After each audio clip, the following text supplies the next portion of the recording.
Hello and welcome to the Land and Climate podcast. My name is Bertie Harrison-Brudzinski, and today I'm talking to Laura Murphy, Professor of Human Rights and Contemporary Slavery at Sheffield Hallam University. We are going to be discussing the mass programs of forced labor in Xinjiang, China. Professor Murphy's work with the Helena Kennedy Center's Forced Labor Lab has documented in numerous reports how important it is for the climate sector to understand this human rights crisis. Otherwise, there's a real risk of the electrification mission not being a just transition. We looked at the top companies in each one of those individual minerals or materials, and the top companies were participating in forced labor in the Uyghur region. And some of them are massive state-owned corporations that are not only participating in the forced labor programs, they're basically architects of the programs. I began by asking Professor Murphy to give listeners some contextual background into the Xinjiang Autonomous Region and to the oppression of the Uyghur or Uyghur peoples. For over 100 years, the Uyghur region has been a colonial settlement of the Chinese government. And the situation there has always been one of Han domination and of differing levels of exclusion of Uyghur people from government and from power within the region. Those things wax and wane, those oppressive projects wax and wane in the region, but since about 2016, the Xi Jinping government has been extremely and explicitly and deliberately putting a stranglehold on the region to maintain control there, in part because of racist beliefs about who the Uyghurs are and about their religious practice and about their backwardness. It's the sort of usual colonial racist tropes that you see being used all the time. Since about 2016 or so, 2014 really, there's been a system of internment camps and forced labor that has become really deeply entrenched in the Uyghur region. There are about 380 internment camps. It's unclear how many of those are still functioning, but the camp system is still functioning. There's a real problem with hundreds of thousands of people in arbitrary detention, either in detention centers or in prisons. This is all outside of the general constitutional law or judicial system that operates in China. On top of that internment camp system, there's also a system of regional state-sponsored forced labor that meets basically every definition we have internationally of forced labor, of human trafficking, and of slavery. The Chinese government puts out statistics every year of how many people they have put through this labor transfer program.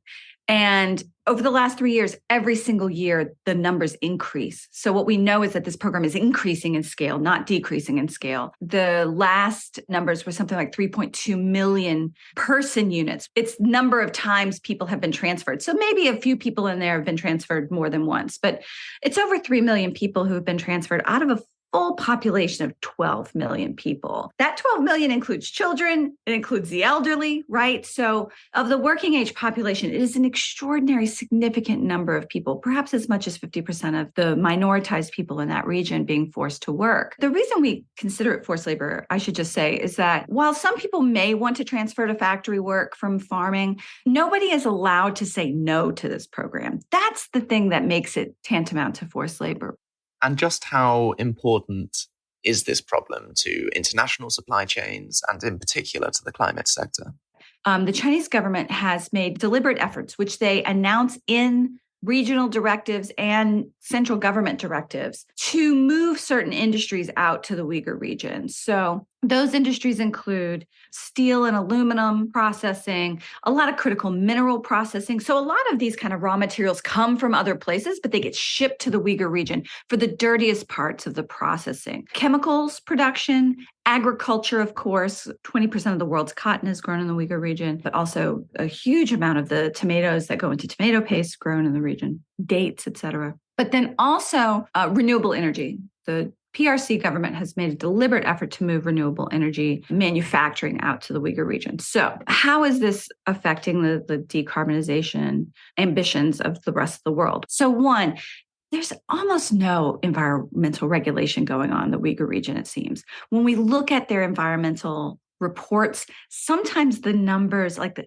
lead poisoning around certain kinds of plants, the mercury leakage that's happening around certain PVC plants, for instance, is just through the roof. It is unconscionable. And it's higher than what's allowed in Chinese, by Chinese law as well.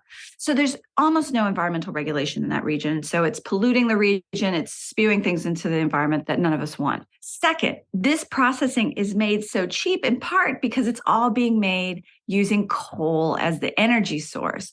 So for instance, the polysilicon, which is made in the Uyghur region, which is solar grade polysilicon, which constitutes 45% of the world's solar grade polysilicon, is made using 100% coal energy as its source of energy. And it's a highly energy requiring process. The folks I know who measure these kinds of things say that the carbon emissions of this are through the roof. It's far beyond any other solar panel manufacturing anywhere else or polysilicon manufacturing anywhere else, even in other parts of China where they use hydropower, for instance, to produce polysilicon. So that's a real problem. The other problem for our decarbonization ambitions is that essentially supply chains are getting captured in that region. So if we want to say we oppose forced labor, we oppose genocide, we don't want to be complicit in that through our purchases, through our development projects, et cetera, then it is extremely hard to pull out because the supply chains are so mired in that region.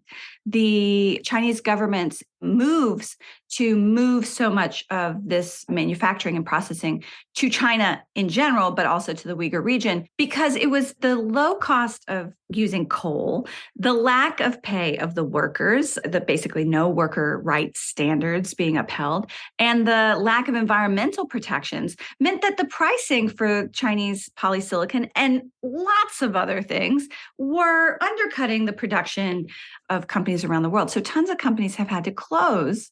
We would have a much more diverse supply chain today had we been able to stop China from doing this 10 years ago. So you've mentioned solar panels, and I do want to come back to that, but I'd like to flag up the other big report you've done in the past year, also on a topic related to electrification, the one about vehicles, driving force.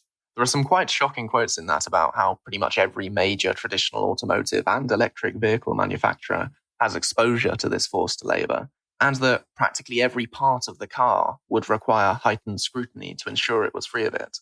So the case of automotive sector is telling, I think, for the rest of the world's manufacturing, honestly. When we thought, okay, let's look at automotive because the Chinese government has put an emphasis on automotive manufacturing in the Uyghur region, and let's see what's going on. It was a daunting task to undertake. The average car has like 30,000 parts, and we weren't sure quite where to start. So we just sort of started with the basic materials that go into a car: steel, aluminum, copper, lithium, right? What's in the batteries, lead, to look and see where these materials are coming from, whether or not they're being mined or processed in the Uyghur region. And it turned out that all of these basic materials are being mined or processed in the Uyghur region. We looked at like the top companies in each one of those individual minerals or materials, and the top companies were participating in forced labor in the Uyghur region. And some of them are massive state-owned corporations that are not only participating in the forced labor programs, they're basically architects of the programs. They were there at the inauguration of these programs, ran schools that were using vocational training of people from the internment camps. One of the companies actually took their Uyghur trainees to an internment camp so they could see what their life could be like if they didn't accept the labor transfer to work in their factory. Some of the most gruesome stories were ones that we read while doing research for this report. What we found, though, when it comes to electric vehicles is that, yes, ultra-low carbon steel, lightweight aluminum, the kinds of things that are being manufactured in particular to meet the needs of the electric vehicle industry, as well as lithium-ion batteries, are all being made in the Uyghur region. We need to emphasize, though, when it comes to electric vehicles, and these products that are very specific to electric vehicles, is that aside from aluminum, which 10% of the world's aluminum comes from the Uyghur region. So that is a really critical issue, and companies are going to have to work really hard to exclude that aluminum from their supply chains. And that's where I would start if I was an automotive company. But as of right now, the automotive industry is not quite in the same place, especially the electric vehicle industry, is not quite in the same place as the solar industry is, right? None of these major materials, especially like lithium, for instance, are manufactured almost exclusively in the Uyghur region. And so there's a chance at this point to really have some leverage and to really ensure that they don't end up with whole sectors or industries that are held exclusively in the Uyghur region. So for instance, in the last 2 or 3 years, we've seen the Xinjiang government create all of these incentives to move lithium-ion battery manufacturing and also lithium mining and processing to the Uyghur region. But it's really new to the point where we could only find the registry information for hundreds of lithium battery companies. And this would go into cars, but this is also for solar storage. It's also for phones and your cameras, whatever. We saw a massive increase in the number of companies, but we can only find their registry information. Many of these companies have no other footprint because they're just starting out. But there are all kinds of companies registering new manufacturing in the Uyghur region. And just in the last year or so, new contracts for the major companies, CATL and Ganfeng Lithium, to go out to the Uyghur region and start doing exploration and processing of lithium in that region. So this tells me, to my mind, the electric vehicle industry can really put pressure on those companies to say, we don't want to source from the Uyghur region. We know what's happening, or we need to find some way that you can monitor what's going on in the Uyghur region, which to this point is just basically impossible. No one can really do worker voice interviews or get a legitimate audit out there. But this is a place where they can really start putting pressure on companies to ensure that they don't end up in the same position the solar industry is. How have some of the big car manufacturers responded to that report? Like, you mentioned, pretty much all the famous ones like Honda, Ford, Mercedes-Benz, etc. Have they shown a willingness to engage sincerely with this? What we do is we solicit letters from the companies. We ask them some very specific questions based on our findings, and then we ask them to respond. And a few of the companies responded, but honestly, not that many. And we post all those letters to our website so people can see, like, what are companies saying? And I'll tell you that across the sectors that we've studied, from solar to apparel to PVC to tomatoes, whatever we've studied, companies write and they say, we at insert company here abhor forced labor, right? That's always the first sentence. And they're always written by lawyers, and they say, we have a supplier code of conduct that, everyone signs. They say that they're not using forced labor. We believe them. And if anything goes wrong, we'll correct it. Thank you for your report. Good luck to you. But what's happening is with the Uyghur Forced Labor Prevention Act in the United States, new due diligence legislation in Germany, in particular, where it comes to automotive, this has become really critical, and pending EU legislation for mandatory human rights due diligence as well. These laws are making companies really pay attention. They don't do this kind of due diligence voluntarily. But because these new laws are coming into effect, there's a lot more interest on the part of companies. So we've done some meetings with different sectoral groups, including one that's convened by the German government, where big players, automotive manufacturers, come in, mainly listen. Not a ton of pushback, honestly. And my sense is that they know they have to take it seriously because of the laws that are coming down. And, they've had to do this for critical minerals. Congo, for instance. I think they're in a position where they can do this work. And they do have some of this stuff mapped out, especially the mining pieces, because they have to know that they're not mining things from the DRC. What they don't really have in hand is a sense of what happens to those minerals and materials after they're mined. Where is the processing happening? Almost all of it is happening in China. And it just becomes a black box from there. There are all these metals traders and logistics firms that get in the way, that sort of obscure where things are going. And what I do all day is trace these supply chains. And when I hit a metals trader, I know that's it. I can't know what it is that they're procuring to sell. I can see who they sell to often. I can see some of what they're procuring, but I can't see all of it. And you can't know who gets what of the materials that they buy. And that's where companies are in trouble. And so there's going to have to be some real reckoning with what happens at that processing and trading stage so that we can be assured that we're not buying goods that are made with Uyghur forced labor. It's interesting to hear you talk a minute ago about how new a lot of these companies were when you were doing the driving force report. That report was published at the end of 2022. That's a year after the US Uyghur Forced Labor Prevention Act was signed into law. So I'd be interested to hear your analysis of how effective that law has actually been, maybe what needs to change if there's still a lot slipping through the cracks. I think it's working. I think that it can't be 100%, right? We don't catch all the murders in the world either, but we do the investigations. We try to figure out what's going on and we try to stop it, right? And I think that's what's happening. First of all, just foundationally, I think it's necessary. I think the Uyghur Forced Labor Prevention Act, and for your listeners who maybe don't know, what it does is it presumes that all goods made in whole or in part in the Uyghur region are made with forced labor, because there's no way to audit to know that your products are not being made. And it's a system that's ubiquitous. Everywhere we look, we find this forced labor. And let me also say, I'm using an extremely conservative definition of forced labor. I'm using international standards, international law. We're really talking about real forced labor here. So the UFLPA presumes that goods made in the region are made with forced labor, and they have to, because we can't go item by item, product by product to see, is this one made with forced labor or is this one not?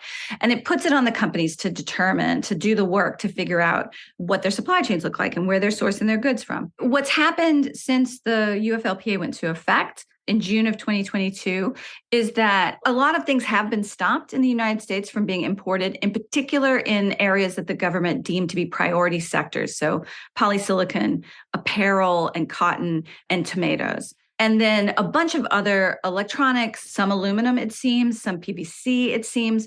The thing that I think is troubling about UFLPA compliance is that companies seem to be waiting to hear if Sheffield Hallam or some other group reports on their materials. And I'm here to say steel, aluminum, copper, lithium, plastics, chemicals, wires, cables, spices, garlic, whatever you're making, there's a really high chance that some part of it is being made in the Uyghur region right now.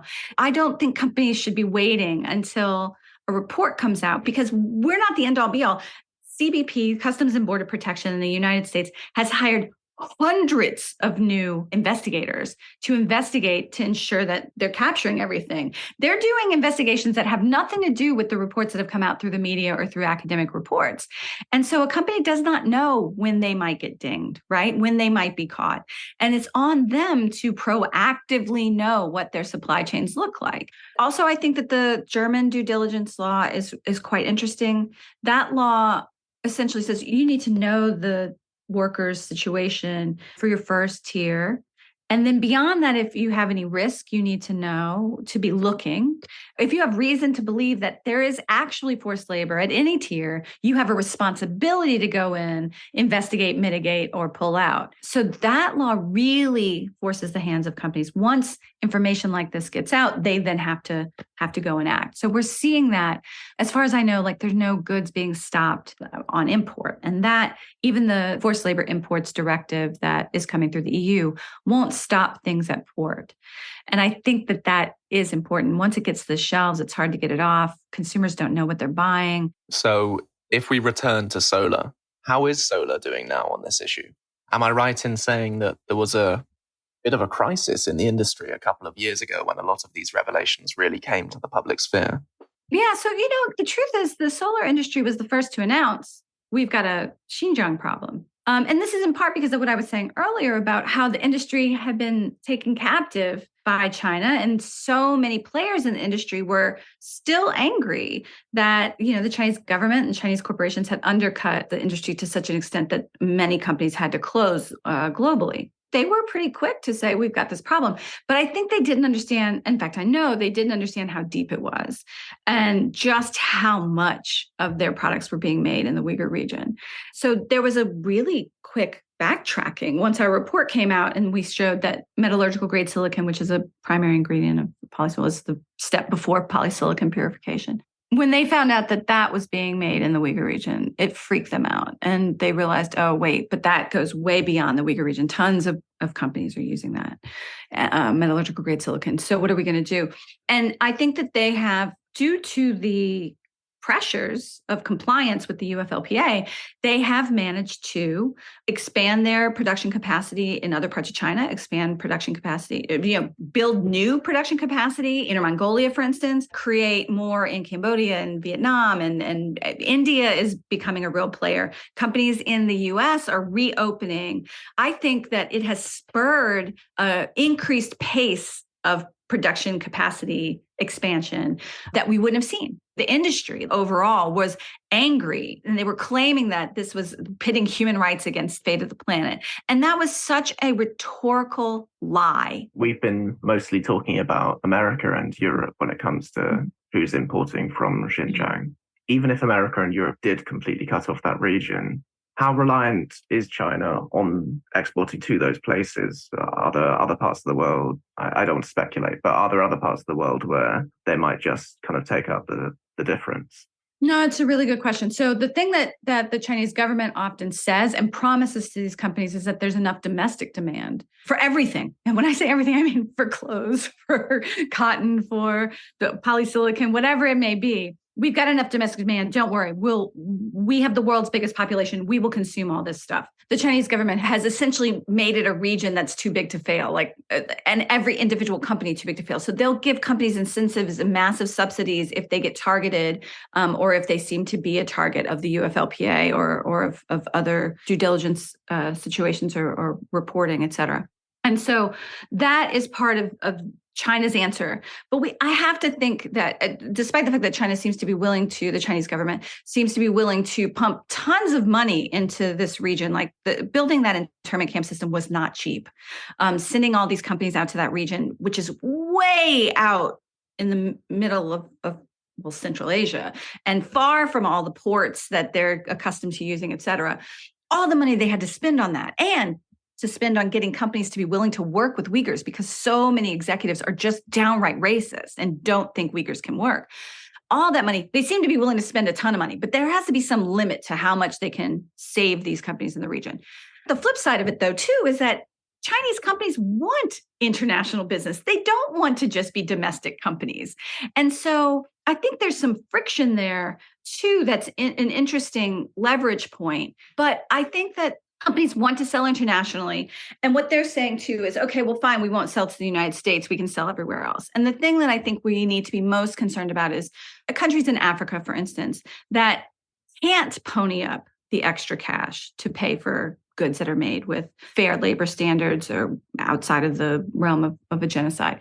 What we're seeing for a small sampling of companies that do announce their profits, that are publicly listed, et cetera, some of them are actually losing money as a result of this. And mainly I've seen apparel companies announce and yarn and cotton companies announce that they have taken huge losses. And I've also seen them start to create supply chains that are Xinjiang and China free, even if they're China corporations, because they're still trying to stay in that international game. So I do think it has an effect. And it may not, sadly, I don't think we've reached a point where it's had necessarily a positive effect on Uyghur workers' lives just yet. But these costs are adding up. And companies do want to stay in international markets. And so this pressure is critical to get them to be the actors that shift the way labor recruitment works and how they engage with the state, et cetera. You've talked about a lot of the recommendations that you have. There are loads more, I know. But one that I found interesting, I think it was in the Driving Force report, is a point about how, though there isn't much that can be done in China internally at the moment, companies should still be trying to work out some way to pay reparations. Could you elaborate a bit more on that and whether you've seen any kind of example of that happening? It would be really interesting to hear about it. Yeah, I think that there needs to be some really serious consideration about what reparations can look like. And right now, there is no legitimate active civil society within China or within the Uyghur region to assist people on the ground there. But Uyghur people who are in exile, who have escaped, and there aren't many who've escaped, honestly, since 2019. Very, very few. People are, and this is the thing that people need to remember, no one is able to leave that region. There's no refugee crisis exactly because people can't leave. But there are tons of people who are refugees and who left maybe before 2019 and who are in dire straits, really struggling all over the world. There's pockets of Uyghur communities in different places in Turkey and Germany and the US, but the community is really struggling. I think there needs to be some real attention paid to Uyghur people who are in exile, people who are struggling, but also there needs to be funding for the advocacy groups, the people who are trying to do whatever they can to get their families out or to even be able to call their families, to address transnational repression of the people living abroad who are constantly haunted by the PRC government, even no matter where they're living outside of China. These kinds of things are things that companies can do. They can start funds to assist this. They can also ensure that the companies outside the Uyghur region are not accepting these forced labor transfers. That's a place where they have real leverage. But they need to start thinking about what they really, truly owe to the Uyghur population now. Start that work now, but also be preparing for the day, we hope, when Uyghur people see their freedom and are able to come and go, because there's going to be a lot of needs and companies owe it to them because they're profiting from the suffering of the Uyghur people. My thanks to Laura for coming on the show. Some of the Forced Labour Lab's reports are linked below in the podcast blurb, and we will soon publish a comment piece on this issue too on landclimate.org, so do check back for that.